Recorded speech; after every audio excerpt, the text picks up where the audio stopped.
तो hey guys, welcome back our YouTube channel. तो आज की हमारी वीडियो होने वाली है केमिस्ट्री के मोस्ट इंपॉर्टेंट जो 5 मार्क के क्वेश्चन आपके एग्जाम में आते हैं उनको मैं यहाँ पे करवाने वाला हूँ। ठीक है ना। देखो, वीडियो थोड़ी सी बड़ी हो सकती है। उसको मैं कंप्रेस करने के लिए मैं यह प्रयास करूँगा कि मैं आपको बस क्वेश्चंस दिखाऊंगा जो इसके आंसर हैं। वैसे भी मैं आपको आंसर पढ़ के ही सुनाऊंगा। तो आपके समय बचाने के लिए मैं क्या करूँगा ना, इस जो PDF मैं यहाँ पे पढ़ा रहा हूँ इसको मैं अपने टेलीग्राम पे अपलोड कर दूंगा। लिंक डिस्क्रिप्शन बॉक्स में है, जाकर वहाँ से आप डाउनलोड करके आप उसको एक बार बस लर्न कर लेना भाई। क्वेश्चन डायरेक्ट आपको एग्जाम में मिलने वाले हैं यहाँ से। ठीक है ना।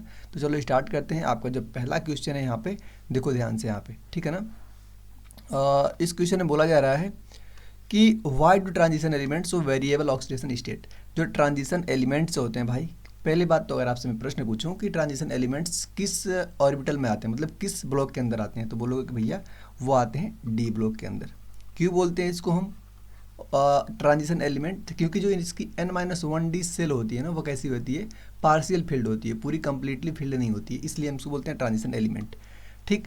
तो अब देखो हम समझते हैं इसके अंदर कुछ क्वेश्चन है। जैसे मान लो क्वेश्चन नंबर 1 है, इसके अंदर A1 और 2 करके 2 क्वेश्चन है, इसको भी तुम देखो।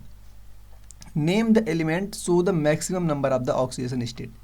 डी ब्लॉक के अंदर आपको उस एलिमेंट का नाम बताना है जो सबसे ज़्यादा ऑक्सीडेशन स्टेट रखता हो। उसका नाम होता है भाई, सबसे पहले मैं यही बता देता हूँ, उसका नाम होता है मैग्नीज Mn। कौन होता है? Mn। कितना रखता है? +7 रखता है। एक का क्वेश्चन तुम्हारा यहाँ पे खत्म। बोल रहे हैं दूसरा क्वेश्चन कि name the element which shows only +3 oxidation number. उस एलिमेंट का नाम बताओ जो बस +3 ऑक्सीडेशन स्टेट रखता है। अब तुम बोलोगे भैया हम पता कैसे करेंगे? तुम NCERT पढ़ना स्टार्ट करो। तो NCERT में एक चार्ट बना हुआ है डी एंड एफ ब्लॉक के अंदर, ठीक है ना।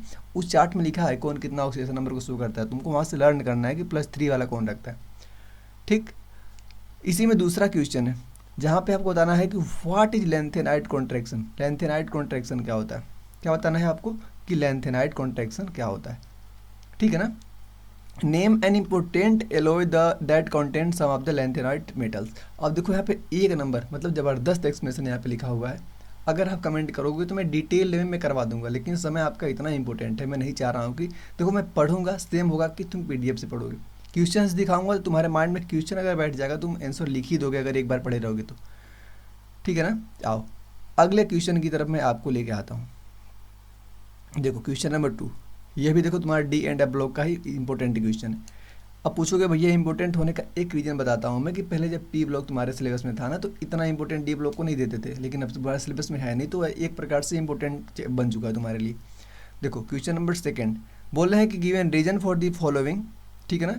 Mn3 पॉजिटिव जो होता है वह एक अच्छा ऑक्सीडाइजिंग एजेंट होता है। तुमको इसका रीज़न समझाना है। ठीक है ना। अब देखो ई नोट M2 पॉजिटिव और M value are not regular for first row transition metal. अब देखो यह जो क्वेश्चन दिख रहा है ना, डी ब्लॉक का बहुत अच्छा क्वेश्चन माना जाता है, लेकिन मैंने देखो अगर तुम मेरे चैनल पे जाओगे तो मैंने डी एंड एफ ब्लॉक का एक क्या शॉर्ट नोट्स का तरीका मैंने बता कर रखा है, वहाँ पे मैंने इसका ट्रिक बता रखी है। ठीक है ना, कि पूरा तुमको एलिमेंट याद हो जाएगा। ठीक है ना। तो उसकी ट्रिक यहाँ पे तुम देख लो, तुम्हारा ये सेक्शन कहाँ पे मिलेगा, तुम जाना मेरे चैनल पे D and F block short notes जहाँ पे होगा वहाँ पे देखना। ठीक ना, D and F block short notes में आओ। Although fluorine is more electronegative than oxygen, the highest Mn मतलब मैग्नीज फ्लोराइड्स आर मतलब MnF4 where the highest oxidation state is इतना। इसको भी एक्सप्लेनेशन आके अच्छे से आपको मिल जाएगा। ठीक भाई। आओ तुमको इस क्वेश्चन में क्या करना है, कंप्लीट द फॉलोइंग इक्वेशन। इन दोनों इक्वेशन को पूरी करनी है। अभी तुम्हारा डी एंड एफ ब्लॉक का ही चल रहा है नहीं, इसको तुमको क्या करना है, कंप्लीट करना है। कर लोगे आराम से। क्या लिखा है 2CrO4, ठीक 2Cr2O4 प्लस 2H पॉजिटिव के MnO4 को हीट करते हैं तब बताना है आंसर। इसको मैं दिखा देता हूँ ना, एक बार तुम इसको देख ही लो। देखो ध्यान से कि द गुड क्या लिखा है, good oxidising agent reduce itself.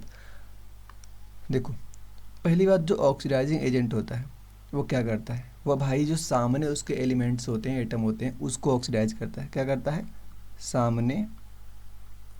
सामने वाले को ऑक्सीडाइज करता है। ये तो तुमको पता होगा ऑक्सीडाइज। सेल्फ अगर मैं खुद की बात करूं तो सेल्फ क्या होता है, रिड्यूस होता है। तुमको पता है, सेम एज रिड्यूसिंग एजेंट। तो अगर जो अच्छा ऑक्सीडाइजिंग एजेंट होगा ना भाई, वो खुद क्या होगा, खुद तो क्या हो जाएगा, रिड्यूस हो जाएगा। यही बोला इन्होंने। Which means it gain electron from कहाँ से, from other substance to achieve a stable electronic configuration it tend to gain 1 or more electrons बिल्कुल यहाँ तक सही बात है। अब देखो Mn+3 वाली जो बात करने में पूछ रहे थे ना कि Mn+3 जो होता है वो अच्छा ऑक्सीडाइजिंग एजेंट होता है, इसी को समझा रहे हैं कि Mn+3 जो होता है एक अच्छा ऑक्सीडाइजिंग एजेंट होता है। क्यों? क्योंकि जो +2 ऑक्सीडाइजेशन स्टेट में अगर Mn रहेगा तो वह मोर स्टेबल होगा किससे? जब +3 में होगा तो। ठीक, तो इसलिए +3 जो होता है वो रिड्यूस होकर इसमें आता है, +2 में आता है। क्लियर है यहाँ तक? देखो समझा दिया आपको बढ़िया से। दूसरा वाला क्वेश्चन भी देख लो आप। ठीक, यह जो वैल्यू होती है are not regular for the first row transition metals, मतलब कि फर्स्ट रो में किसका नाम होता है 3D, जो फर्स्ट रो होती है उसका नाम होता है 3D, सेकंड वाले का नाम होता है 4D, थर्ड वाले का नाम होता है 5D, पता होगा आपको।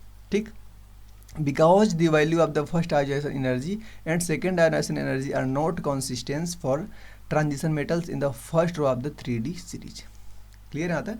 अब तीसरा वाला देखो, जो fluorine can from the single bond, जो फ्लोरीन होता है सिंगल बॉन्ड बनाता है, while the oxygen can from the multiple, oxygen बहुत सारे बॉन्ड्स बना सकता है, इसलिए ऑक्सीजन जो होता है वो कैसा होता है, उसलिए ऑक्सीजन जो होता है वो क्या होता है, अच्छा इलेक्ट्रोनेगेटिव एलिमेंट होता है। यही पूछे थे ना आपसे। देखो नेक्स्ट एक बार क्वेश्चन और देख लो उस वाले को।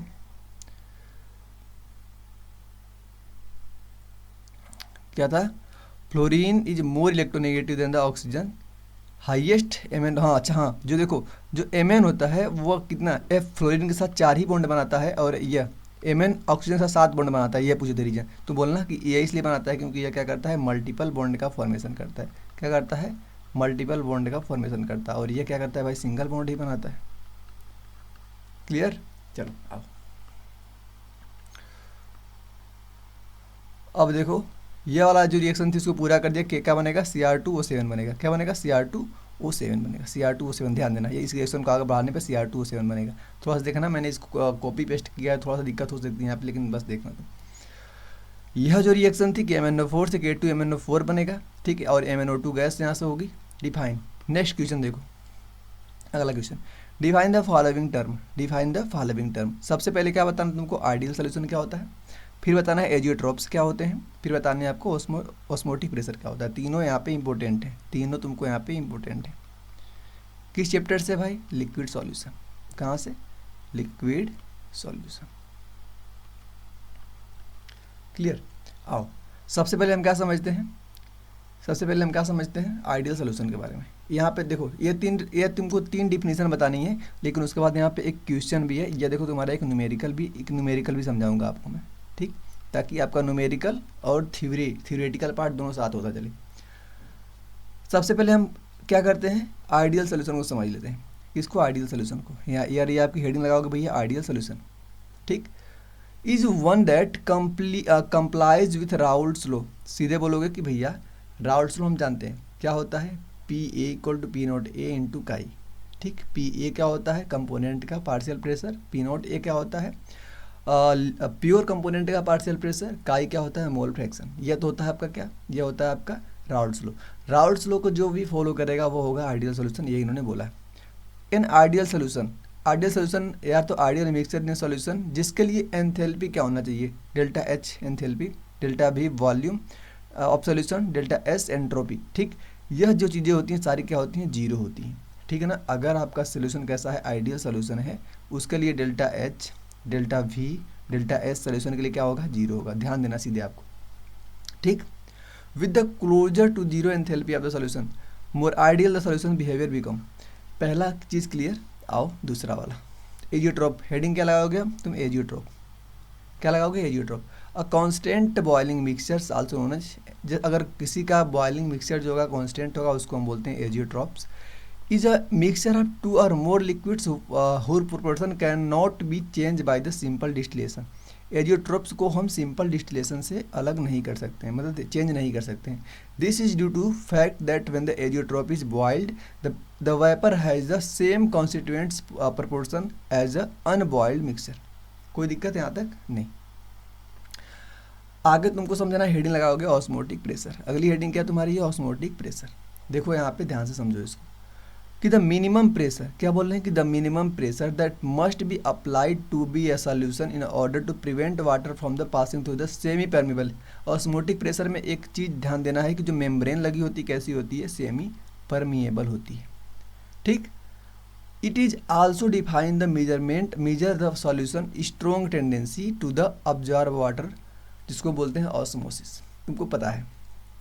अब क्वेश्चन पे आते हैं। क्वेश्चन में एक बार पढ़ लो तुम पहले, ठीक है ना। क्वेश्चन क्या था, क्वेश्चन हमको दिए थे कि अ सॉल्यूशन ऑफ ग्लूकोज, किसका सॉल्यूशन है, ग्लूकोज का, क्या होता है फार्मूला C6H12O6। अब यहीं पे तुम ग्लूकोज का मॉलिक्यूलर वेट निकाल लो, निकालोगे, मैं निकाल के रखा हूँ, कितना होता है 180 होता है। ठीक, वाटर के अंदर इसको रखे गए हैं, labelled as 10 gram by weight, क्या लिख दिए 10 ग्राम बाई वेट, मतलब कि 10 ग्राम सॉल्यूट है, कितने में 100 ग्राम सॉल्यूशन में, 100 ग्राम सॉल्यूशन में। इसका मतलब यह होता है, तुमको पता होना चाहिए। वुड बी मोलैलिटी, क्या बताना तुमको, मोलैलिटी मतलब कि small M, small M molality equal to होता है mole of solute, mole of solute upon में weight of solvent, weight of solvent in KG. तो यहाँ पे 10 ग्राम है सॉल्यूट का, और 100 ग्राम होगा तुम्हारा सॉल्यूशन, तो 100 माइनस 10 90 ग्राम सॉल्वेंट, कितना 90 ग्राम सॉल्वेंट। तो मोल कैसे निकालोगे, मोल मतलब 10 हमारा वेट हो गया, अपन में 180 इंटू 90 ग्राम में है ना, बाई वेट। हाँ ठीक है, तो अब इसको सोल्व करोगे 1/180। चलो आंसर देखते हैं, तुम सोल्व कर लेना, यही आएगा आंसर, ठीक है ना। उसको काट पीट लेना, सब कुछ होगा। देखो वेट 90 ग्राम आ गया, तो ये कितना आएगा 0.62 आएगा। कोई दिक्कत यहाँ तक नहीं होनी चाहिए, अगर तुम करोगे तो हो जाएगा, बहुत ही सब कुछ तो मैंने बता दिया वहाँ पे। क्वेश्चन नंबर 4, नेक्स्ट क्वेश्चन देखो, समय भी देखना पड़ेगा। How will be convert the following, how will be the convert the following. चलो प्रोपेनोन को कन्वर्ट करना है प्रोपेन टू ऑल में। प्रोपेनोन कैसे बनेगा, CH3 C double bond O CH3, जो होगा तुम्हारा प्रोपेनोन। इसको कन्वर्ट करना है तुमको किसमें, प्रोपेन टू ऑल में, CH3 CH2 CH3 दूसरे पे नहीं CH और यहाँ पे OH, प्रोपेन टू ऑल। ठीक है, तुमको इसको इसमें कन्वर्ट करना है। तो देखो यहाँ पे यहाँ पे क्या है, तुमको यहाँ पे क्या करना है, देखो एक H ज़्यादा लग रहा है, तो एडिशन ऑफ H, क्या करना है, एडिशन ऑफ H। जब कभी हम हाइड्रोजन का एडिशन करते हैं तो उसको हम बोलते हैं क्या, रिडक्शन। मतलब कि अगर हम कीटोन का रिडक्शन करवाएंगे, कीटोन का अगर हम रिडक्शन करवाएंगे तो क्या बन जाएगा, एल्कोहल बन जाएगा। तो रिडक्शन रिड्यूसिंग एजेंट, यहाँ पे तुम क्या डालोगे, कोई रिड्यूसिंग एजेंट डालोगे। ठीक, कोई क्या डालोगे, रिड्यूसिंग एजेंट। पहला वाला अभी बता रहा हूँ, बस अभी तुमको एक थ्रू बता रहा हूँ कैसे तुमको करना है। दूसरा एथेनॉल है, मतलब एल्डिहाइड, क्या है, एल्डिहाइड। एल्डिहाइड्स क्या बनाना है तुमको, प्रोपेनोइक एसिड, मतलब एल्डिहाइड्स जाना है कहाँ पे, एसिड में। तो यहाँ पे तुमको क्या करना पड़ेगा, ऑक्सीडेशन करवाना पड़ेगा। ऑक्सीडेशन कौन करवाएगा, कोई ऑक्सीडाइजिंग एजेंट। तो यहाँ पे जो रिएजेंट तुमको ध्यान देना है, ऑक्सीडाइजिंग एजेंट होगा, और यहाँ पे होगा रिड्यूसिंग एजेंट वाला। टॉल्यूइन से बेंजोइक, टॉल्यूइन से बेंजोइक मतलब तुम्हारा टॉल्यूइन होती है इस प्रकार की, यहाँ पे होती है CH3, ठीक, और इससे बनाना है क्या, बेंजोइक एसिड COOH। यहाँ पे तुमको पूरा इसको हटा के इसको, मतलब कि यहाँ पे एक ऑक्सीडाइजिंग एजेंट डालना पड़ेगा।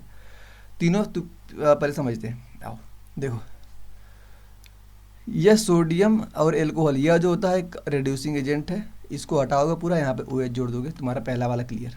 ठीक, और यहाँ पे पहले देखो एथेनॉल, यह तुम्हारा क्या होगा, एल्डिहाइड। पहले डालोगे HCN डालोगे यहाँ पे तुम, तो यह क्या करेगा, 2 नंबर पे लगा देगा। ठीक हो, H पॉजिटिव और CN निगेटिव टूटेगा, और इसको तोड़ोगे तो निगेटिव में टूटेगा और ये पॉजिटिव में टूटेगा। तो निगेटिव वाला इसके पास ला दो, ठीक, निगेटिव वाला इसके पास ला दो। ठीक है, तो इस कार्बन से क्या जुड़ जाएगा, CN निगेटिव, प्लस वाले CN निगेटिव, और O से H जुड़ जाएगा तो OH जुड़ जाएगा। फिर इसको क्या करोगे, इसको ऑक्सीडाइजिंग एजेंट डालोगे। तो ऑक्सीडाइजिंग एजेंट डालोगे तो भाई तुम्हारा ये पूरा वाला पार्ट क्या होगा, यह हटेगा तुम्हारा CN, इस जगह पे क्या लग जाएगा, बेंजोइक एसिड लग जाएगी, मतलब कि यहाँ पे क्या लग जाएगी, एसिड लग जाएगी। इजी रिएक्शन, लेकिन थोड़ा समझना पड़ेगा। आओ क्वेश्चन नंबर 3, उसका जो था टॉल्यूइन से बेंजीन, सीधे इसको ध्यान देना था तुमको, ये NCERT की सीधी रिएक्शन है। टॉल्यूइन रहा तुम्हारा, अगर एक रिएजेंट डालोगे KMnO4, ये क्या होता है, एक स्ट्रॉन्ग ऑक्सीडाइजिंग एजेंट होता है जो कन्वर्ट कर देता है बेंजोइक एसिड के अंदर। ठीक, नेक्स्ट है propane two own. Propane two own जो होता है, इसको कन्वर्ट करना है पेंटेन 3 ओन में, पेंटेन 2 ओन को पेंटेन 3 ओन में, और यहाँ पे किसको, बाई आयोडोफॉर्म टेस्ट से। चलो, pentane 2 own being two methyl ketones when the treated with NaO, ठीक, yellow precipitate from the iodoform with the pentane 3 does not ethanol and propanol. सब कुछ तो यहाँ पे लिख ही दिया यार। Ethanol when treated with the, इससे अगर ट्रीट करवाओगे तो यहाँ पे येलो प्रेसिपिटेट मिलेगा किसका, आयोडोफॉर्म, बट प्रोपेनॉल नहीं देगा। इसलिए हम क्या बोलेंगे कि यह वाला तुम्हारा जो होगा, ये तुम्हारा क्या होगा, आयोडोफॉर्म टेस्ट देगा, और ये नहीं देगा। ये इनडायरेक्टली ये कहना चाह रहे हैं। क्वेश्चन नंबर 5, सीधे रिएक्शन को ध्यान देना है तुम्हारे। आओ तुम्हारे सामने यह रही रिएक्शन, इसको कंप्लीट करना है। क्या बनेगा, पहली दूसरी तुम देख लो, इस रिएक्शन को कंप्लीट करना है। तीसरी, अगर तुमने एक बार पढ़ रखा है एनसीईआरटी पढ़ रखा है, तुम एनसीईआरटी एक सीधे रिएक्शन है, तुम कर लोगे इजीली, ठीक है ना। अब डाइवाल एच लगा दिया यहाँ पे, एच पॉजिटिव। तीनों रिएक्शन इजी हैं लेकिन डायरेक्ट एनसीईआरटी की हैं। तो आओ नेक्स्ट तुम्हारा दिख रहा है give the simple chemical test distinguish between the pairing. अब ब्यूटेनल को ब्यूटेन 2 में करना है तो केमिकल टेस्ट आपको बतानी है। बेंजोइक एसिड को फिनोल में करना है, ये इसका टेस्ट बताना है। जो पहली रिएक्शन थी इसका नाम क्या था, साइक्लोहेक्जेनोन। क्या नाम था इसका, साइक्लोहेक्जेनोन। इसको कन्वर्ट करना है अगर आपको क्या है साइनोहेड्रीन में, इसको बोलते हैं। अगर HCN डालोगे यहाँ पे तो यहाँ पे बॉन्ड टूटेगा, यहाँ बॉन्ड टूटेगा, ठीक है ना। O negative positive, H positive और CN निगेटिव, तो इस वाले के CN जुड़ जाएगा और यहाँ पे H जुड़ जाएगा, तो तुम्हारा ये बन जाएगा। तो कितना ईजी रिएक्शन है, ठीक है ना। साइनोहाइड्रीन इसका नाम होता है, नाम इम्पोर्टेंट है। यह रहा तुम्हारा, ठीक, यह रिएक्शन रहा। अगर इसको NaOH से करवाओगे, CaO अगर डालोगे इसके अंदर तो यहाँ से CO2 CO और यहाँ पे एक CO3 Na2CO3 यहाँ से बाहर निकल जाएगा, सोडियम कार्बोनेट यहाँ से बाहर निकल जाएगा, ठीक है ना। और यहाँ पे क्या बन जाएगी तुम्हारी, बेंजीन बन जाएगी, ठीक।